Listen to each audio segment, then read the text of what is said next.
Hello friends, welcome to Chitra Science Hub. Today we will discuss about Kelvin cycle.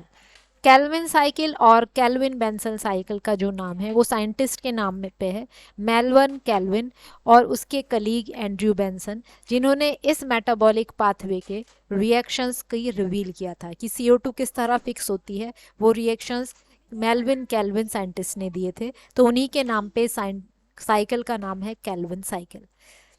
ये जो Calvin cycle है इसके अंदर CO2 का रिडक्शन होता है हेक्सो शुगर में, जैसे कि आपकी ग्लूकोज और फ्रक्टोज। इन रिएक्शंस को हम डार्क रिएक्शंस कहते हैं क्योंकि ये रिएक्शंस लाइट पे डिपेंडेंट नहीं होते। केल्विन बेंसन साइकिल को रिडक्टिव पेंटोज फॉस्फेट साइकिल भी कहते हैं क्योंकि इस साइकिल की जो थर्ड स्टेज है जिसमें हम RUBP का रीजनरेशन करते हैं, उसके जो रिएक्शंस हैं वो पेंटोज फॉस्फेट पाथवे के रिवर्स रिएक्शन है। उन रिएक्शंस का रिवर्स रिएक्शन इसके अंदर होते हैं, इसलिए हम इसे रिडक्टिव पेंटोज फॉस्फेट साइकिल भी कहते हैं। केल्विन साइकिल जो है यूकैरियोट्स के अंदर, स्ट्रोमा के अंदर होता है।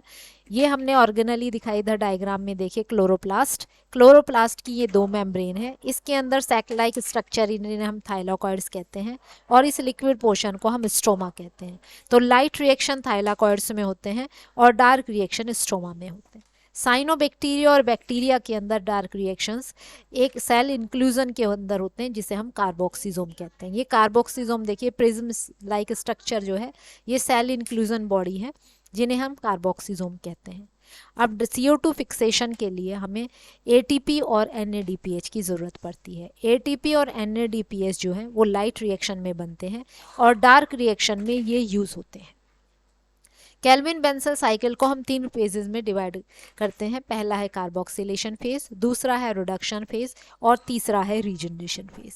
कार्बोक्सिलेशन फेज में क्या होता है, जो रुबिस्को एंजाइम है वो CO2 के मॉलिक्यूल को कंडेंस करता है राइबोलोज बिसफॉस्फेट के मॉलिक्यूल के साथ और 3-फॉस्फोग्लिसरेट के 2 मॉलिक्यूल बनाता है। ये जो एंजाइम है रुबिस्को, इसके फुल फॉर्म है राइबोलोज 1,5 बिसफॉस्फेट कार्बोक्सिलेज और ऑक्सीजनेस। एक RUBP का मॉलिक्यूल जब CO2 के साथ मिलेगा, 5 कार्बन कंपाउंड RUBP है और CO2 1 कार्बन है, तो बनेगा 6 कार्बन कंपाउंड। वो इंटरमीडिएट अनस्टेबल होता है तो वो 2-3 कार्बन कंपाउंड में टूट जाता है 3-फॉस्फोग्लिसरेट में। तो अगर हमें 3 CO2 मॉलिक्यूल का इनकॉर्पोरेशन करना है तो 3 RUBP के मॉलिक्यूल यूज़ करते हैं हम कंडेंसेशन के लिए और 3 वाटर के मॉलिक्यूल यूज़ होते हैं और बनते हैं 6 मॉलिक्यूल्स ऑफ 3-फॉस्फोग्लिसरेट। तो कार्बोक्सिलेशन में हम 3 CO2 के मॉलिक्यूल कंडेंस करेंगे विद 3 RUBP मॉलिक्यूल और हम बनाएंगे 6 मॉलिक्यूल्स ऑफ 3-फॉस्फोग्लिसरेट। यहाँ पर जो है एक जब RUBP CO2 के साथ कंडेंस होता है तो 2H पॉजिटिव यहाँ पर निकलेंगे और 3 RUBP अगर आपके कंडेंस होंगे तब 6H पॉजिटिव इसमें से रिलीज होंगे। जो 3 मॉलिक्यूल्स बने इनसे हम आगे रिडक्शन करेंगे और रीजनरेशन।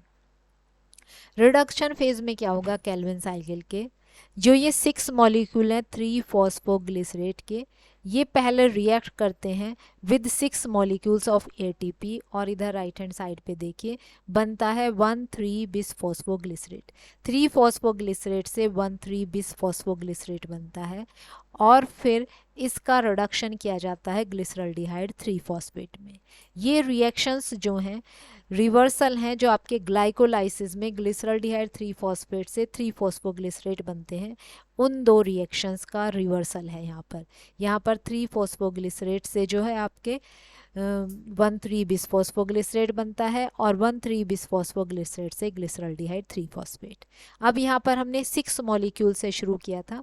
6 मॉलिक्यूल हैं 3-फॉस्फोग्लिसरेट के, तो 6 ATP के मॉलिक्यूल यूज़ होंगे और 6 NADPH के, और यहाँ पर बनेंगे 6 मॉलिक्यूल्स ग्लिसरल्डिहाइड 3-फॉस्फेट के।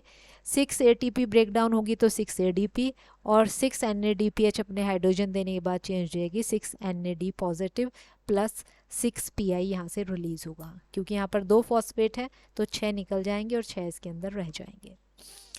अब आता है आपका रीजनरेशन फेज। रीजनरेशन फेज में क्या है, RUBP जो आपका शुरू में एक्सेप्टर था, CO2 के साथ हमने कंडेंस किया था, इसे हम दोबारा बनाते हैं, साइकिल चलता रहे। अब देखिए पहले कार्बोक्सिलेशन में हमने क्या किया, राइबोलोज 5-फॉस्फेट को कंडेंस करा CO2 के साथ और 2 मॉलिक्यूल बनाए 3-फॉस्फोग्लिसरेट के। फिर रिडक्शन फेज में क्या है, 3 फॉस्फोग्लिसरेट का पहले फॉस्फोराइलेशन करके 1,3 बिस फॉस्फोग्लिसरेट बनाया, फिर उसका रिडक्शन करके ग्लिसरॉल्डिहाइड 3 फॉस्फेट बनाया। अब इस फेज में क्या है, ग्लिसरॉल्डिहाइड 3 फॉस्फेट से एक तो हम हेक्सो शुगर बनाएंगे और दूसरा क्या है RUBP, ये जो आपका था राइबोलोज 1,5 बाइस फॉस्फेट, इसे रीजनरेट करेंगे। अब देखते हैं कैसे करते हैं इसमें। सबसे पहले ये है ग्लिसरॉल्डिहाइड 3 फॉस्फेट का एक मॉलिक्यूल, एक मॉलिक्यूल से हमने एक बनाया डाईहाइड्रोक्सी एसीटोन फॉस्फेट, तो यहाँ 2 मॉलिक्यूल यूज हो गए ग्लिसरॉल्डिहाइड 3 फॉस्फेट के। इन 2 मॉलिक्यूल को कंडेंस करके हम बनाते हैं 3 कार्बन ये है, 3 कार्बन ये, fructose 1,6 bis phosphate, 6 carbon compound बनाया हमने। इस 6 कार्बन कंपाउंड में से वाटर की हेल्प से हमने एक पीआई निकाल दिया with the help of enzyme phosphatase, और हमारा बन गया फ्रक्टोज 6 फॉस्फेट। तो यहाँ 6 मॉलिक्यूल हमारे पीछे बने थे, 2 मॉलिक्यूल यूज होंगे एक फ्रक्टोज 6 फॉस्फेट बनाने में। अब 5 मॉलिक्यूल जो हैं ग्लिसरॉल्डिहाइड 3 फॉस्फेट के रीजनरेशन में यूज होते हैं, तो यहाँ पर हमारे पास एक ही मॉलिक्यूल बचा, तो एक मॉलिक्यूल से आधा मॉलिक्यूल बनेगा फ्रक्टोज 6 फॉस्फेट का, यानी ये पूरी हेक्सो शुगर नहीं बनेगी, आपकी एक बनेगी अगर हम 3 CO2 के मॉलिक्यूल फिक्स करते हैं। अब रीजनरेशन पे आते हैं। अब 5 मॉलिक्यूल यूज़ करेंगे हम RUBP के रीजनरेशन में, 5 ग्लिसरॉल्डिहाइड 3 मॉलिक्यूल से 3 RUBP के मॉलिक्यूल बनेंगे। अब देखते कैसे। सबसे पहले जो 5 हैं ग्लिसरॉल्डिहाइड मॉलिक्यूल, उनमें से 2 ग्लिसरॉल्डिहाइड मॉलिक्यूल को हम चेंज कर देते हैं डाईहाइड्रोक्सी एसीटोन फॉस्फेट में with the help of enzyme triose phosphate isomerase. तो अब आपके पास क्या है, 3 ग्लिसरॉल्डिहाइड 3 फॉस्फेट के मॉलिक्यूल हैं और 2 डाईहाइड्रोक्सी एसीटोन फॉस्फेट के। अब एक मॉलिक्यूल डाईहाइड्रोक्सी एसीटोन फॉस्फेट का कंडेंस होगा एक ग्लिसरॉल्डिहाइड 3 फॉस्फेट के साथ, एंजाइम होगा एल्डोलेज और आपका बनेगा फ्रक्टोज 1,6 बिसफॉस्फेट। इसमें वाटर की हेल्प से हम एक पीआई निकाल देंगे with the help of enzyme phosphatase, enzyme use होगा और बनेगा फ्रक्टोज 6 फॉस्फेट। अब एक मॉलिक्यूल फ्रक्टोज 6 फॉस्फेट का और एक मॉलिक्यूल ग्लिसरॉल्डिहाइड 3 फॉस्फेट का, इस जो है मिलके बनाएंगे एक ज़ाइलुलोज और एक इराइथ्रोज। अब ये जो ट्रांसकीटोलेज एंजाइम है ये आपका 2 कार्बन कंपाउंड ट्रांसफ़र करेगा, 3 कार्बन कंपाउंड ये है और 6 ये है। तो आपका ये जो 3 कार्बन ट्रांसकीटोलेज 2 कार्बन कंपाउंड ट्रांसफ़र करेगा फ्रक्टोज 6 फॉस्फेट से ग्लिसरॉल्डिहाइड पर। तो फ्रक्टोज में से 2 कार्बन चलेगा, ये बचा क्या, 4 कार्बन कंपाउंड इराइथ्रोज 4 फॉस्फेट। अब ये जो ग्लिसरॉल्डिहाइड 3 फॉस्फेट है इस पे 2 कार्बन गए, 3 और 2 5, तो बन गया ज़ाइलुलोज 5 फॉस्फेट। अब ये जो इराइथ्रोज 4 फॉस्फेट है ये एक डाईहाइड्रोक्सी एसीटोन मॉलिक्यूल के साथ मिलके बनाएगा सीडोहेप्टोलोज 1,7 बिसफॉस्फेट। कंडेंसेशन होगा, एंजाइम होगा एल्डोलेज। 4 कार्बन ये है, 3 कार्बन ये है, बना 7 कार्बन कंपाउंड। अब इसमें 2 फॉस्फेट है, वाटर की हेल्प से एक फॉस्फेट हम निकाल देंगे, बनेगा सीडोहेप्टोलोज 7 फॉस्फेट। अब सीडोहेप्टोलोज 7 फॉस्फेट और एक लास्ट जो ग्लिसरॉल्डिहाइड 3 फॉस्फेट है, ये दोनों मिलके बनाएंगे राइबोज 5 फॉस्फेट और xylulose 5 phosphate with the help of enzyme transketolase. Transketolase फिर से 2 कार्बन कंपाउंड ट्रांसफर करेगा, सीडोहेप्टुलोज से 2 कार्बन लेगा और ग्लिसरॉल्डिहाइड पे ट्रांसफर कर देगा। 7 में से 2 गए, बचा 5 राइबोज 5 फॉस्फेट। ग्लिसरॉल्डिहाइड 3 कार्बन है, 2 कार्बन यहाँ से मिल गए, 2 बना 5 कार्बन का ज़ाइलुलोज 5 फॉस्फेट। अब ये जो ज़ाइलुलोज है ये राइबोज, ये है isomeric form of राइबोलोज 5 phosphate.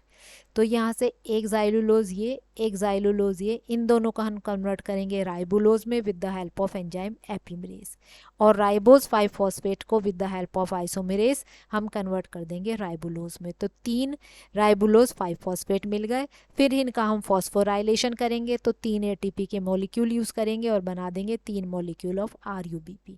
Net reaction में 5 ग्लिसरॉल्डिहाइड 3 फॉस्फेट के मॉलिक्यूल यूज हुए, 3 ATP के और 2 वाटर, 2 वाटर एक हेरा और 3 ATP बना, 3 RUBP रीजनरेट हुए, 3 ADP प्लस ये देखिए ये 2 PPI।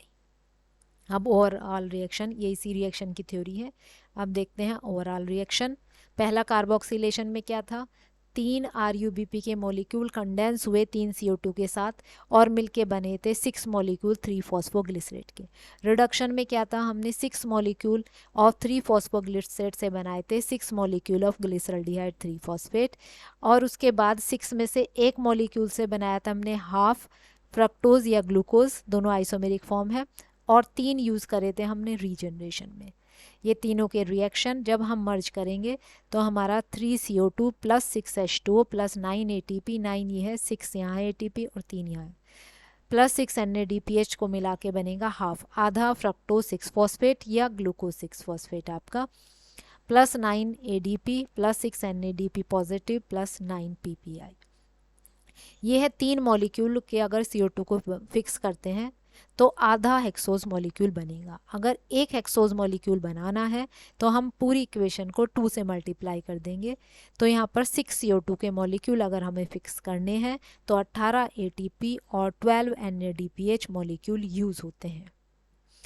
एनर्जेटिक्स देखें केल्विन साइकिल की, हमने पीछे देखा कि 6 CO2 मॉलिक्यूल को अगर एक हेक्सोज शुगर में फिक्स करते हैं तो 18 ATP और 12 NADPH मॉलिक्यूल की ज़रूरत पड़ती है। यह है नेट रिएक्शन केल्विन साइकिल का, 6 CO2, 18 ATP, 12 NADPH और 12 वाटर यूज़ होके एक हेक्सो शुगर बना C6H12O6 plus 18 ADP, 18 PI, 12 NADPH, 6HI निकलते हैं। ये है 6 कार्बन के मॉलिक्यूल, अगर हम इनकॉर्पोरेट करते हैं तो 18 ATP और 12 NADPH ही है। यानी कि अगर एक मॉलिक्यूल CO2 का फिक्स करना है तो ये जो 6 है इसे 6 से डिवाइड कर दो तो हमें कितने वो चाहिए ATP, 3 ATP और 2 NADPH मॉलिक्यूल की हमें ज़रूरत पड़ेगी। This is all about Calvin cycle. Thank you.